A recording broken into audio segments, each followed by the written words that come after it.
What's up, YouTube? My name is Revenalkov. This is a LEGO Star Wars review of a 2017 set 75189, First Order Heavy Assault Walker with 1,376 pieces, retailing for $149.99.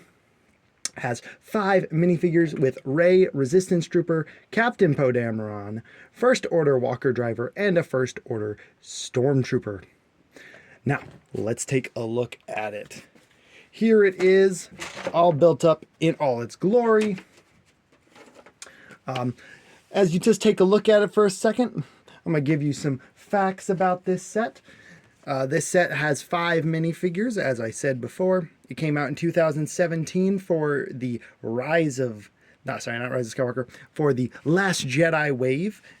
Traditionally, you can find it for sale for between $212 to $116 if you get it used, and it depends where you find it on the aftermarket. But I got this set for its retail price back in the day. I actually got it as a Christmas present, I believe. And yeah, let's take a look at it. All right, let's start with the legs.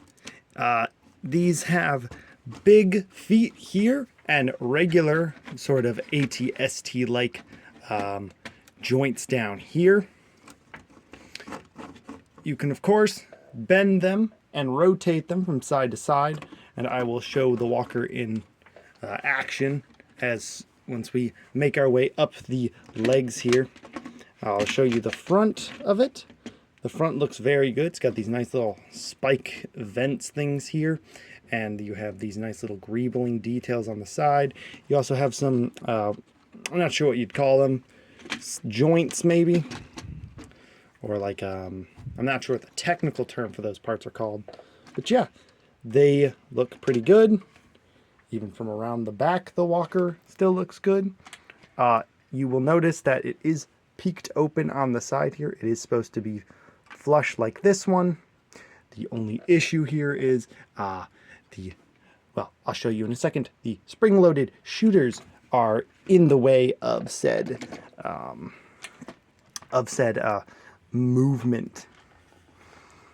So you can open the paneling, both of these up here, to get easy access to the crew compartment. You can store comfortably 2 minifigures, one on this side, one on the other side. And of course here you have a little storage rack for your spring-loaded shooters for the front. If you take those out, obviously they're not in the way anymore, so it closes a little bit better. There's also a wrench hanging here, so your stormtroopers, I guess, can do some maintenance on the walker. Yeah, that's really it for this section. Let's move on to the next part of the walker, which, let me go up the legs nice and slowly here. You can see a little bit more detail. These dish pieces, this joint piece here, really connecting the joint, the leg to this joint here. Then you have on this side, you have, yes, this is an annoying thing that happens with this walker. At least in my experience, this panel likes to fall off if pulled incorrectly. Also, here you have a storage container in here that has two red studs stacked on top of each other. And that thing just fits in here like this. I will show you a better use for that compartment later in the video. Moving on to the front cockpit section here. You have this gorgeous cockpit. We're going to take a look at it from the front because that's where it looks the best. You have these you can angle up and down, 360 with them. You have these little nose guns that you can also angle up and down. To get access to the cockpit, this folds out of the way on both sides. You can fold it out of the way, and this also folds down to reveal where the pilot sits. Of course, we will look at the minifigures at the end. I just wanted to show you the detail here. and the building style here. I'd love to show you of course, the control console. This is a print. There are no stickers in the set, thank goodness. So if you don't like stickers, this is the set for you. It doesn't have any. And that just slots in there like that. Not really much for the driver to actually touch while he's in here. There are these buttons on the side, I guess, that he could poke at if you take off his blaster. And he really just sits in there like that. He's not really held in there. And you kind of can see him in the gap there, which is a little bit annoying, but not the end of the world. Now, let's head up to the very tippy top of the walker, where we have the big play feature of the set, and that is the ATM6 cannon. If you look up here, you see we have this knob up here. You can push the knob forward to reveal the cannon. You can also angle it up to angle the cannon, and push it down to lower the cannon.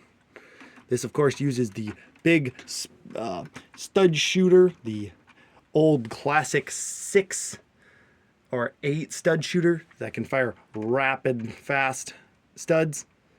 So it's a cool feature, honestly, and one that is fun but gets lost, of course.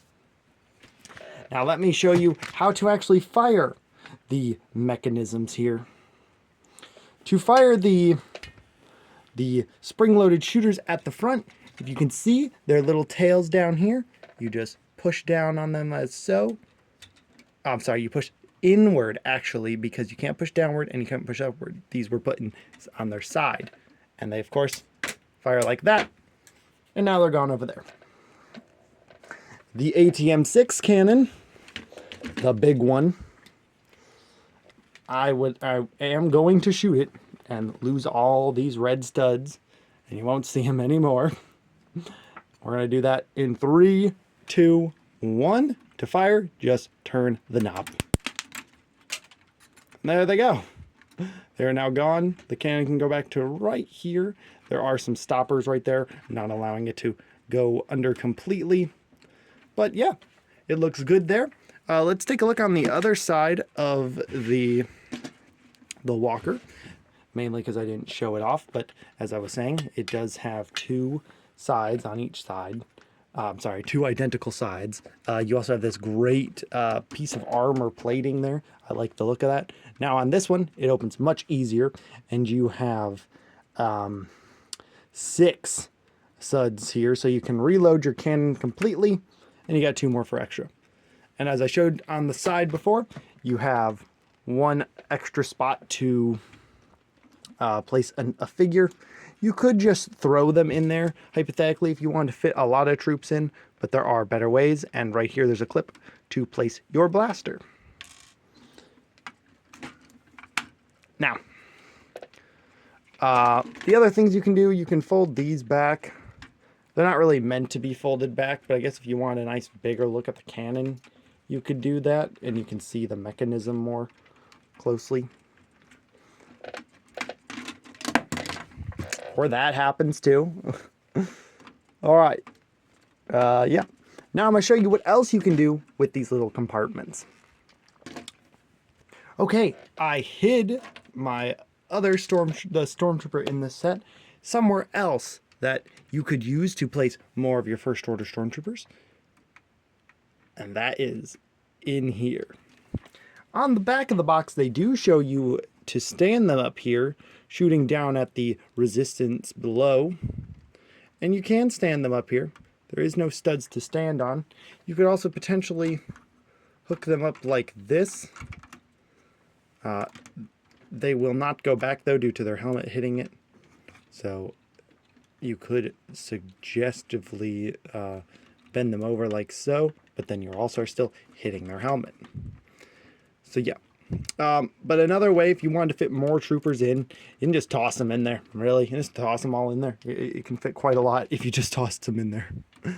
But we're going to close this one up. And the only last detail I thought to mention is the top here. You have these fuel cells here. This is for the M6 cannon right here in universe, and also for the walker. And you have 4 of them. They do pop off if you really wish to take them off, you can take them off very easily. I guess I should say that the neck, the joint goes side to side. Got this nice little detail here. And now we're going to back up and show you the walker. I'm going to show you the best poses you can do with this walker. You could have a pose like this with its legs more sprayed out, so you got this nice big footing here. I should mention that you can angle these. Now there's not much you can do with that. The walker is kind of limited due to the giant legs. That's just gonna fall, of course. So, yeah, no.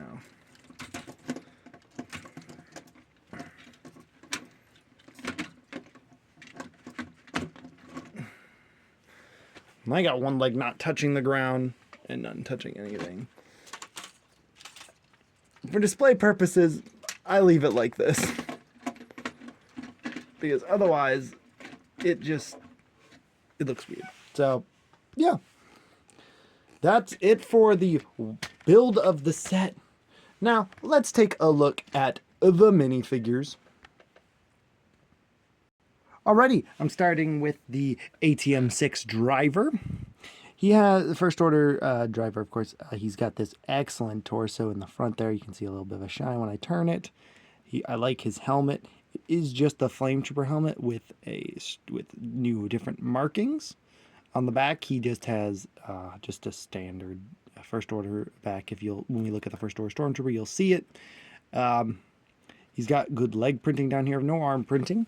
When you take off the helmet, he is just the angry clone face that they used for so long. And yeah, that's it with this trooper. Take a look at our next trooper, actually. This is the regular First Order Stormtrooper. You could say first generation First Order Stormtrooper, because the second generation has the different helmet job where the face is more drooped down in the Rise of Skywalker than it is in The Force Awakens and Last Jedi.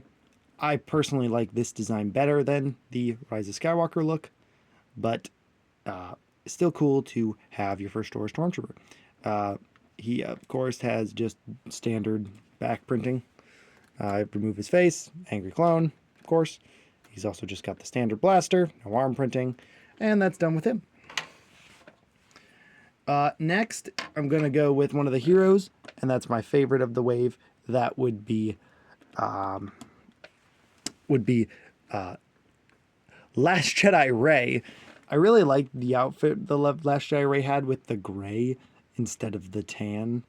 It looks better, honestly, and the long hair really works more than the buns that she has in Force Awakens and Rise of Skywalker. I like this much better.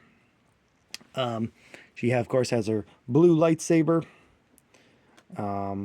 She does have a double-sided face, our first character with a double-sided face. There she is with her angry face. So she's gonna go get that stormtrooper. Boom, boom, boom. Next up on the character list, I'm bringing out Captain Poe Dameron. Really like his torso. The shirt with the black jacket and the brown pants. Very good. I think he needs some leg printing, honestly. That's really what he's missing there. But he does have his just a pistol as his sidearm, as his weapon of choice. And of course, he also has a double-sided face, his angry face.